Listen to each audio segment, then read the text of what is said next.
সুপ্রিয় শিক্ষার্থীরা, আশা করি ভালো আছো। আমিও ভালো আছি। এসো অঙ্ক শিখি ক্লাসে তোমাদের স্বাগত। আজ তোমাদের অষ্টম শ্রেণীর 2.2 এর অঙ্কগুলো করার জন্য যে গুরুত্বপূর্ণ জিনিসগুলো লাগবে সেটা একটু আলোচনা করতেছি। তোমরা একটু ধৈর্য সহকারে শোনো। আসল বা মূলধন, এটাকে পি দ্বারা প্রকাশ করা, মানে প্রিন্সিপাল। আসল বা মূলধন, যে টাকা খাটানো হয়, সোজা সোজা সাপটা বলতে পারবা, যে টাকা শুরুতে দেওয়া হয় বা খাটানো হয় সেটাকে বলা হয় আসল। মুনাফা বা সুদ, আমরা এখন সুদ ইউজ করি না, শুধু মুনাফা ইউজ করি। আসলের চেয়ে একটা নির্দিষ্ট সময় পর যে বেশি নেওয়া হয় তাকে বলা হয় মুনাফা। আসলের চেয়ে একটা নির্দিষ্ট সময়ে বেশি নেওয়া হয় যেটা, সেটাকে বলা হয় মুনাফা। মুনাফার হার, একে আর দ্বারা প্রকাশ করা হয়, ছোট হাতের আর। 100 টাকায় 1 বছরে যে মুনাফা নেওয়া হয় তাকে মুনাফার হার বলে।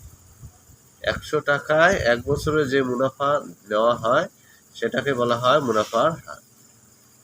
আবার দেখো, সরল মুনাফা, একে আই দ্বারা প্রকাশ করা, বড় হাতের আই।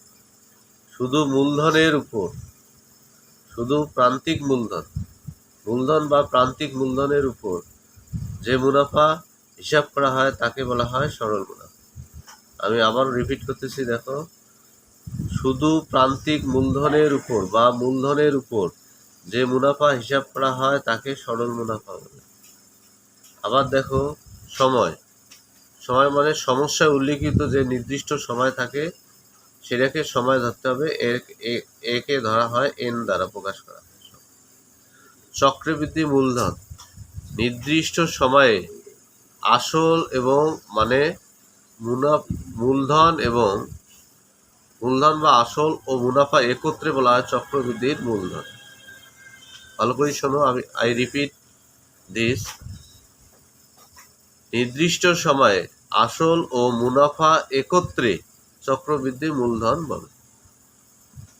আমরা যেটা টাকা খাটাই, শুরুতে যে আসলটা ব্যবহার করি সেটা, এবং একটা নির্দিষ্ট সময়ের পর মুনাফা এবং আসল একত্রে যেটা হয় সেটাকে বলা হয় চক্রবৃদ্ধির মূলধন। এটা হলো সি। তাই এগুলো তোমাদের এই অঙ্কগুলো করতে লাগবে, এই অনুশীলনী অঙ্কগুলো করতে লাগবে।